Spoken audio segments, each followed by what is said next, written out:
Hey everyone, thanks for taking the time to join us today. Look, today we're going to be speaking on the topic of third-party marketplaces and why you really should be paying attention to the biggest thing in commerce. So my name is Luke Hilton. I head up the solution engineering division for Marketplacer. Now my team's responsible for making sure prospective customers really understand the Marketplacer stack and how an integration between Marketplacer and your systems could integrate. Now, we'll be speaking on the topic of third-party marketplaces today and really talking about the different models that you'd expect, the kind of integrations that you would see, common characteristics, but then really how you use tech as an enabler to give you that ultimate agility and scalability as well. So feel free to ask questions in the chat. We do have a section at the end that where we'll dedicate to actually answering those questions. And it would be great if you could complete a survey on completion as well. Now, before we get into the fun stuff, just a couple of slides on who we are and what we do. So Marketplacer is a SaaS company. So our vision is really to become that most famous, trusted and connected technology globally. And we really do this by supercharging the commerce of retailers, brands and tribes. Really put simply, we make it easy to sell things you don't own. Now, Marketplacer, we're currently in 8 different countries. We power over 100 marketplaces, and those marketplaces serve about 15,000 businesses. We have the pleasure of working with some great companies, and some examples being Woolworths, Qantas, Myer, Nokia, Barbecues Galore, just to name a few. Now, the marketplace and commerce in general is flying at the moment. So in 2021, worldwide commerce sales will account for $933 billion, which is about 15.5% of the expected 5.8 trillion total worldwide retail sales. And now marketplaces are going to account for half of those global sales, with the top 100 marketplaces pulling in nearly 2 trillion in sales. So the rise of marketplace is really only just beginning. Now, what's a third-party marketplace? Great question. So let's just talk a little bit about how marketplaces have evolved over recent times. So we started off with classified marketplaces, and look, they were, originally started off as print, but then they've evolved into classified marketplaces, so car.com, monster.com as being a couple of examples, and they were really that one-stop shop for customers in their category. And really from there came mega marketplaces, so those listing-based marketplaces evolved, and that's where we see the likes of your Amazon, eBay, Alibaba as some current examples, and they're largely responsible for the online innovation that we see today. Amazon does remain the clear leader, and a big reason for that is things like Amazon Prime that they offer, fast and free postage, discounts across that wider family of product, as well as hooks into some of their other services. So Amazon TV and Audible being 2 examples. We then had niche marketplaces, so unlike mega marketplaces that really, intend on serving everyone's need with a massive product selection, niche marketplaces own a particular category, and they're really the first port of call for customers. So Airbnb is a great example. So it's a one-stop shop, content targeted to the customer, and with a real selected curated product list as well. And from there, finally, brand marketplaces. So brand marketplaces represented a real shift in the market.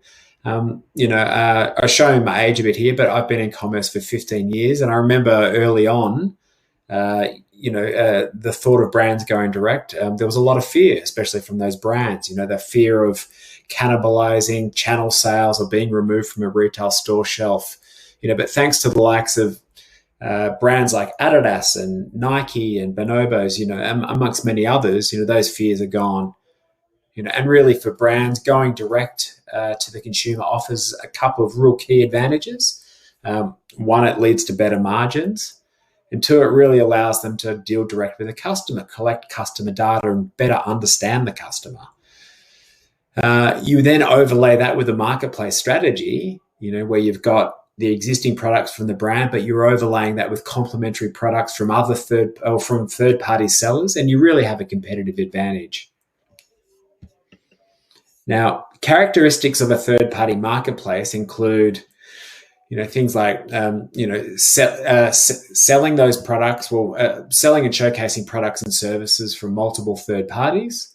So an example of that is selling a flat panel TV from one third party and potentially having services to wall mount from other third parties as well. So really for your consumer, it's all from a single consumer purchase where you've got both products and services fulfilled by third parties. The next is really just a deep and diverse product range, so products and services from many different companies. Customers love it, because they've really just got a one-stop shop for all their needs. And lastly, third-party marketplaces, they're just an ideal location for uniting those buyers and sellers, with common interests and offering that path to purchase. So a real great example in market is Gwyneth Paltrow's website called goop.com. Not a marketplace, a customer, but, a great example nonetheless. So customers can actually come to goop.com, read great editorial content, could be around health and well-being, but then they're actually presented with a path to purchase whilst reading those products. So that's a great example of contextual commerce in a marketplace setting. Okay, let's get down to business. So really, how can a marketplace work for you? So we see customers that roll out marketplace strategy, growing by 30%. They're doing that by generating new revenue streams. And examples of new revenue streams in a marketplace model is things like commission on sale, membership subscriptions, lead generation, marketplace advertising space. So a number of different options. Secondly, drop ship from third parties. So a marketplace platform like Marketplacer really allows you to easily connect to third-party seller systems. Our systems and our software really allows you to facilitate that delivery direct to consumers, streamline reverse logistics, or even offer that nirvana for a marketplace is, well, customers can buy a product and potentially even do in-store pickup from your third parties as well. Next is really around offering an endless aisle. We know that range extension equates to way more eyeballs and more revenue. So marketplace platforms really facilitate that rapid seller onboarding and range extension. And really all without the cost of buying and warehousing stock. And lastly, just market consolidation and unifying commerce really is that eventual outcome. So marketplaces are a great way of bringing together, that real fragmented buyer and seller network, and you become the destination for your customers, to really discover tailored content and curated range and offerings as well. Now, so what does that mean? So for retailers, you can expand the depth and breadth of your range, really become an innovator in commerce. And marketplace is really a great way of offering a path to purchase for B2C, B2B, wholesale, franchisees. It's really endless there. And then lastly, tribes and communities with common interests can further unite and monetize. Okay, so 3 problems solved by third-party marketplaces. The big ones we see is really around drop shipping. Now, drop shipping is great, but it can be difficult to scale. So third-party marketplace software is really purpose-built to manage that process. So you should be expecting a tool set that can allow you to automate and integrate a drop shipping process and just really take that pain out of the day-to-day operational reality of being a marketplace. Next was really around range expansion, and testing new verticals. This is quite difficult in a buy-sell model. It requires significant capital investment.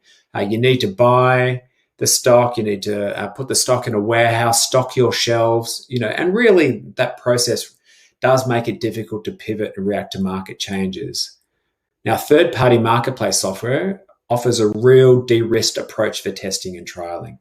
So you think of a new category, and then you can easily move into that category. But the way that you do it in a marketplace setting is you use our marketplace software. You can find a suitable third-party seller, onboard them, and then begin selling direct to your customers. Now, we see a lot of our customers really use that test and trial approach. Find a new category that they want to enter, test and trial using third-party sellers, and once you've proven the model, then potentially shift to a buy-sell model. And lastly, again, it's around tackling new markets. So moving into new markets or verticals can be really challenging. Doing so in a buy-sell model can be really expensive. Not only expensive, but also resource intensive as well. So third-party marketplaces are a real great way of testing new territories without that expense and risk. So you can simply find a seller that delivers to this new area or territory, onboard them and win. Okay, so next section, we're just going to talk a little bit around 3 ways Marketplacer can enable speed to market and efficiency for your business. So firstly, we know holding stock has limitations both physically and financially. So platforms like Marketplacer really allow you to manage your end-to-end dropship solution. You can use our integrated solution, or if you've got an existing commerce platform that you've invested in, then we can simply plug into that. Now, our platform also has a feature set that's really just been designed around the day-to-day realities of running a marketplace. So understanding this, streamlining the day-to-day operational processes. So whether it's, you selling to a customer, third-party products are passed from your website to a third party, and then having a tool set facilitates things like home delivery or even click and collect.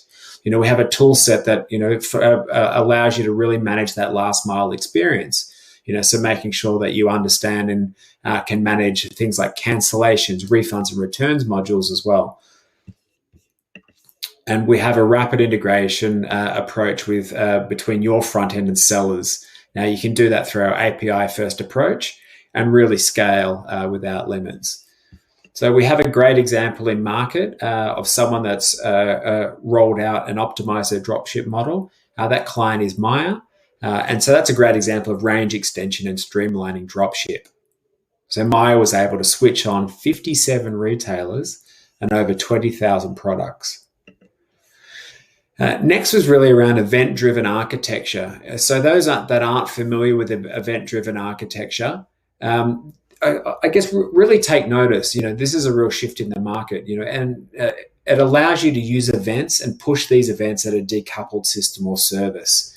So point-to-point system integration with scheduling big amounts of data and pulling in massive amounts of data and pushing data between systems. It's really a bit of an old hat approach now. So event-driven architecture really allows you to register that an event has taken place, then notify a decoupled system or service. So an example of that could be you telling your service platform, say you're running Salesforce Service Cloud or ServiceNow or Zendesk or whatever it may be, that a third party has dispatched an order, and then making sure that your service platform understood this, so your call center knows. Next could be telling your commerce platform that a particular SKU has an adjusted inventory position, so reducing the risk of overselling. Next would be, just being notified that a third party has cancelled an order or, done their part in a refund process. So that marketplace or event-driven architecture really reduces cost and integration risk that you'd expect to see. Next is really just around webhooks. Now, Marketplacer has got a great interface for creating and managing webhooks. And really what that does is give you real-time notification of significant events. So your systems are updated faster, which means you have ultimately greater insights, and that really leads to operational efficiencies as well. So a great example in market is Woolworths. Woolworths is utilizing an event-driven approach, and that's how they're keeping business-critical systems up to date and in sync with their third-party seller network. Next is really around headless and contextual commerce. So Marketplaces supports both headless and contextual commerce. So whether it's integrating your existing commerce platform via one of our pre-built connectors or using our APIs, or if you needed to go completely headless and integrate into a progressive web application, a React web application, or even a native app. So Marketplace, we've got some great pre-built connectors. So we have a Salesforce Commerce Cloud connector, an Adobe Commerce, and also a Shopify Plus connector. And really what they do is they're pre-built. So once installed, that's an out-of-the-box bi-directional integration. That includes product integration, seller orders, and shipment event integrations. And really, again, speed to market is the benefit for you there. Now, in that situation where you do need to offer a truly customized experience, we have a great self-documenting API built on GraphQL and webhooks that can be used ultimately to integrate any front end.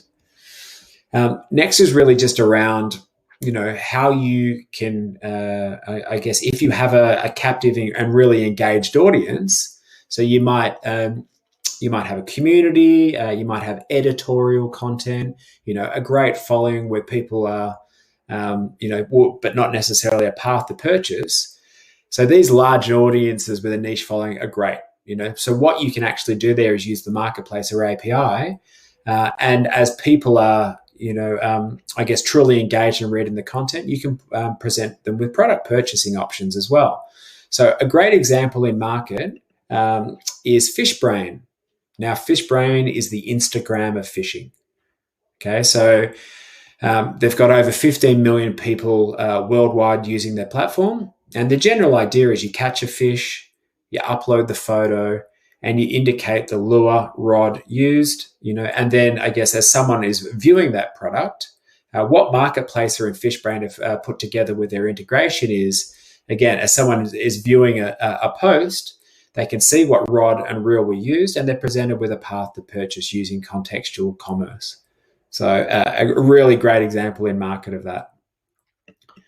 And lastly, just I guess a few key takeaways that we wanted to leave you with.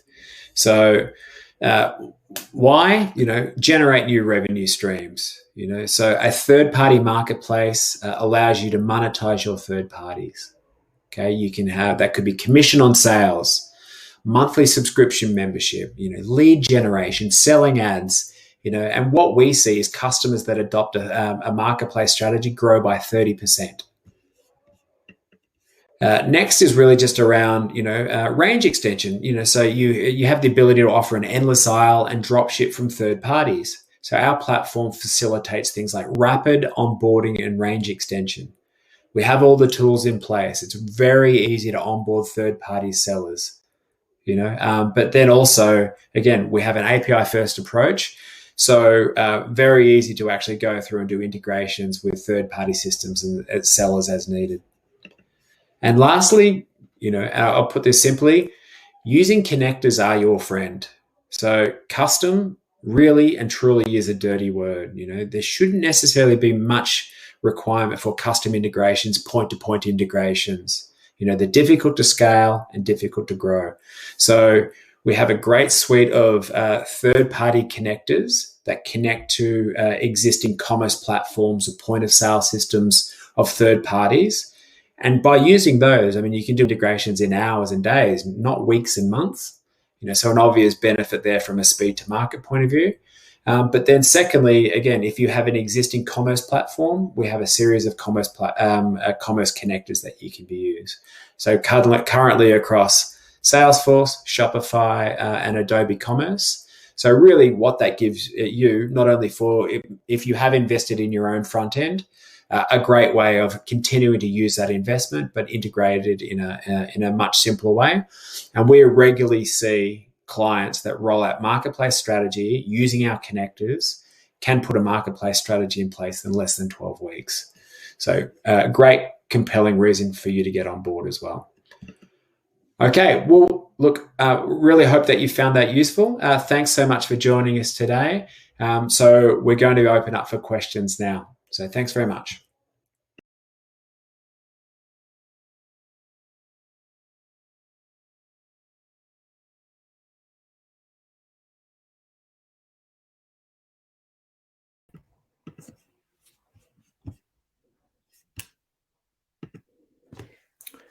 Okay, great. Hope everyone found that useful. So just looking through, we've got some great questions coming in. So I can see we've got one from Jen L. You mentioned you connect to commerce platforms like Salesforce, Adobe, and Shopify Plus. Are there any others? Look, just to be clear, so we've currently got a connector to integrate from Marketplacer into into one of your existing commerce platforms. So we currently have an integration with Salesforce Commerce Cloud, Adobe Commerce, and Shopify Plus. We also have a documented integration pattern between Marketplacer and Commerce Tools. And we also, I guess, in those situations, and sometimes people do require a custom integration, we also have a GraphQL API, which can be used for, I guess, those custom integration patterns as well. Okay. The next one I can see that we've got in regards to security. Okay, so Peter H. So, okay, so, is the platform secure? Short answer is yeah. I mean, we're scalable and secure. So we're ISO 27001 certified. Our infrastructure is all designed high availability and multi-AZ configuration. Ultimately, that means we've got data centers all over the world. And I guess the thing is we are performant and can scale to some massive marketplaces, so currently have marketplaces with over 5 million SKUs and 20,000 sellers. So our ability to scale is great. Okay. And the next one I can see.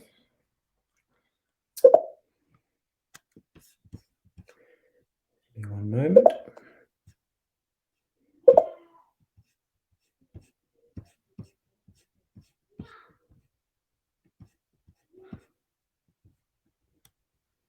Yeah, okay. And then, great.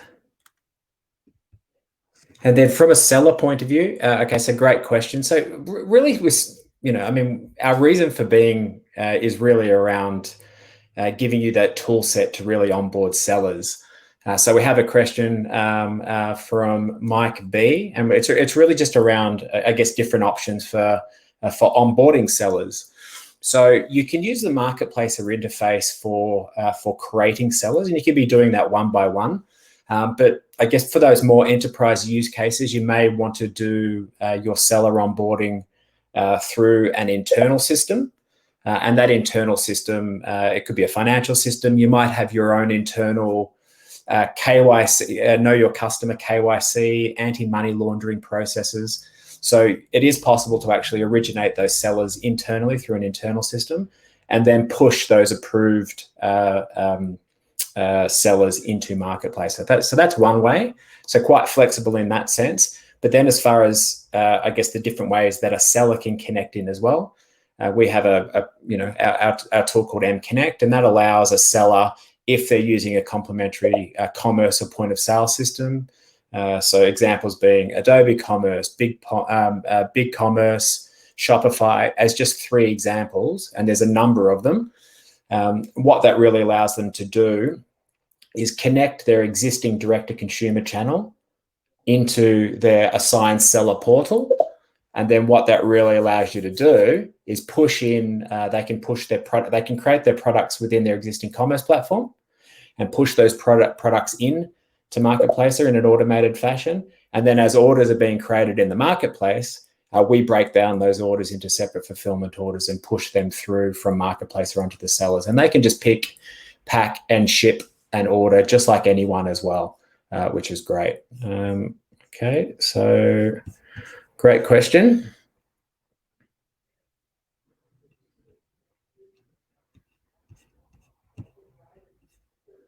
I can see we've got one from Kim L as well. Can we share any examples of how Marketplacer has been adapted for services businesses?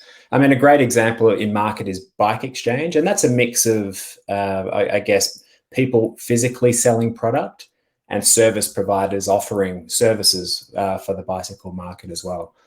And I guess the consumer electronics example, which I kind of touched on in the presentation as well, could be you could actually be, having one, a set of third parties providing fixed product, and that could be flat panel TVs or connected devices, but another series of service providers offering services around those particular products. So it could be buying the flat panel TV through the marketplace, but then having a cross sell, which is a service provider to potentially deliver, install, train you in those different kinds of products as well. Okay, I can see, I think that is the questions that we've got at the moment. Okay. Look, as we said earlier, on completion, we really hope you got a lot out of today. On completion of the actual webinar, there will be a questionnaire. It would be fantastic to get some feedback. Hopefully, we can get some feedback and really reflect on that and improve these webinars in the future as well. But thank you all for your time. Thanks very much.